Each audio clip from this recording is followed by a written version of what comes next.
โอ้เมียเมียมาประท้วงหลวงปู่แล้วลูกประท้วงหลวงปู่รอหลวงปู่กันหลวงปู่ไปไหนมาหลวงปู่ไปไหนมาครับหลวงปู่ไปไหนมาครับหลวงปู่ไปภารกิจกลับมาลูกของเราไปร่วมงานบนนู้นบนดอยนู้นบนดอยอำเภอเมืองปานวัดปางต้นหมุนปางต้นหนุนไปปางต้นหนุนเข้าไปในป่าในเขานู้นขึ้นเขาลงห้วยไปกลับมาแล้วรถได้กลับมาแล้วครับเมียรอหลวงปู่แล้วลูกเหรอ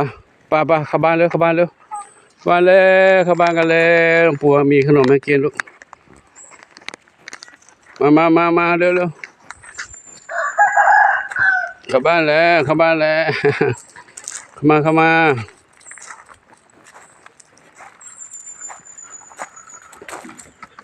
เมียออกมารอรับหลวงปู่ข้างนอกนี่โอ้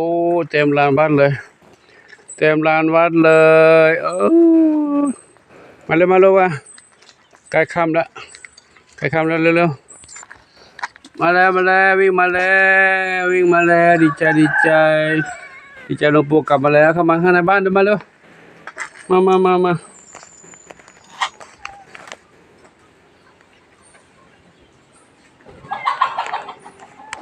าแล้วน้องน้อยสองสหายอยู่นี่สองสหายกับแม่เทา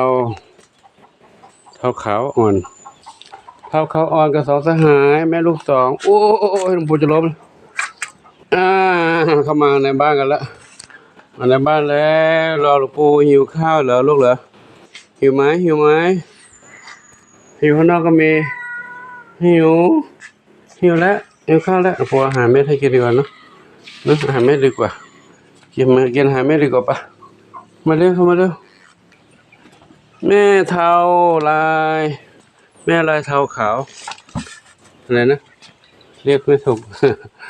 เทาลายขาวอ่อนชื่อยาวไปหน่อยนะมาเข้ามาในแล้วมาในบ้านเลยน้องมันนั่นแหละลูกเหรอแม่น้องสองสหายแม่น้องสี่สหายแม่ลูกสี่นี่แม่ลูกสี่อันนู้นแม่ลูกสองนอนตรงนั้นแม่ลูกสี่นอนตรงนี้เด็กๆอยู่ตรงนี้เด็กๆกินอาหารลูกปูอาหารให้กินนะกินอาหารกันดีกว่า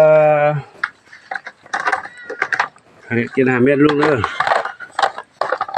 ปูไปภารกิจกลับมากินอาหารเม็ดเนาะนั่นทำบ้างไม่ทันแล้วเนาะกินอาหารเม็ดดีกว่ากินอาหารเม็ดไปก่อนลูกนะ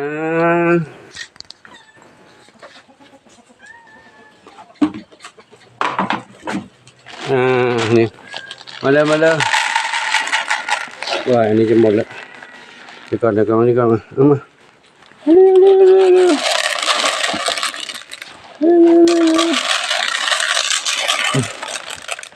เร็วไปนี่หมดแล้วลูกเดี๋ยวใหม่นี่หมดแล้วเด็กน้อยหมดเดี๋ยวเด็กใหญ่ใส่เด็กใหญ่ใส่ลูกเด็กใหญ่ได้เด็กใหญ่เด็กน้อยกินได้เนาะนี่เด็กใหญ่ก็ให้เด็กน้อยกินด้วยได้ลูกมาเร็วกินด้วยกันนี่ลูกเรากินอยู่กับธรรมชาติกินอะไรก็ได้เนาะมาเร็ว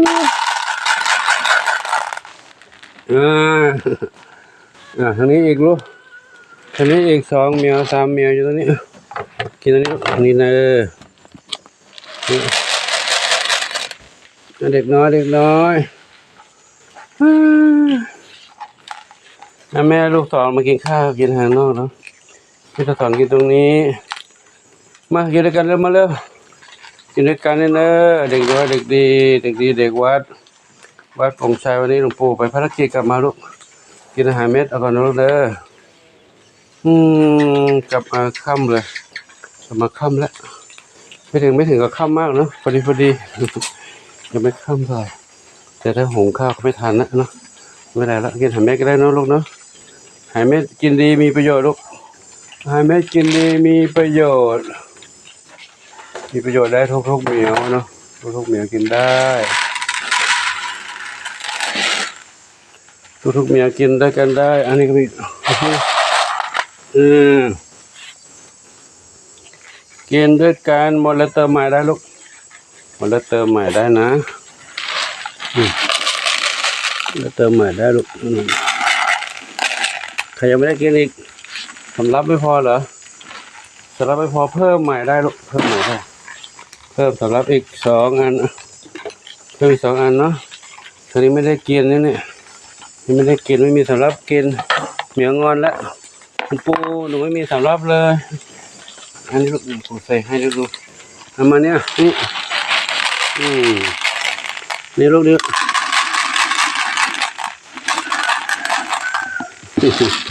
ทางนี้ไม่ต้องงอนไม่ต้องงอนกินด้วยกันลูกงอนโกรธหลวงปู่เหรอ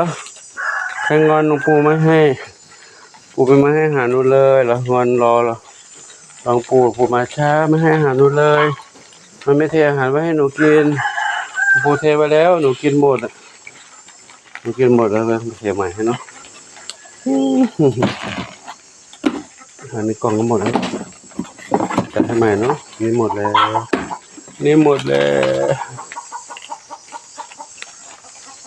ใครอยู่ข้างนอกมีรู้ไหมข้างนอกก็มีอยู่ข้างในกินไงกุบกับข้างนอกก็มีเดี๋ยวบุกให้นอก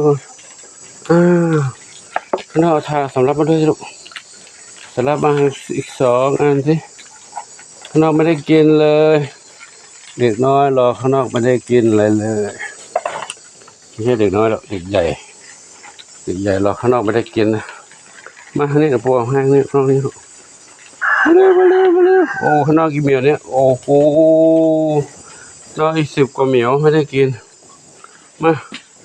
ตรงนี้นะนี่หมดแล้วอุ้ยเดี๋ยวนี่หมดแล้วนี่อันนึงมาเลยนี่เลยกันลูกนี่ลูก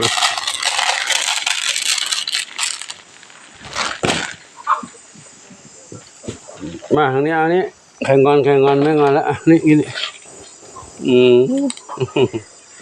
กินด้วยกันนี่เด้อมากินด้วยกันนี่ข้างนอกก็งอนข้างในก็งอนหลวงปู่มาช้าประท้วงหลวงปู่อย่าเลยไปรอกันข้างนอกนู้นรอหาหลวงปู่ข้างนอกนู้นบอกกลับมาแล้วค่ะกลับมาแล้วค่ะ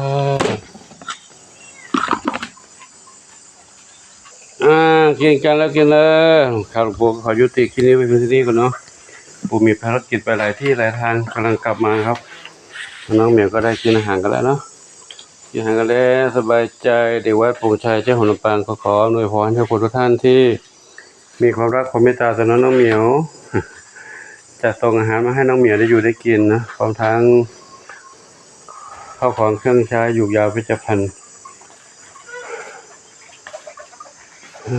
กำลังใจให้น้องเหมียวได้อยู่อย่างปลอดภัยนะที่อยู่อาศัยขอโมทนาสาธุขอบุญกุศลทั้งหลายที่หลวงปู่ได้ปฏิบัติอยู่นี้ทุกบุญที่หลวงปู่ได้ไปร่วมบุญมาขออำนวยพรให้ทุกคนทุกท่านได้รับ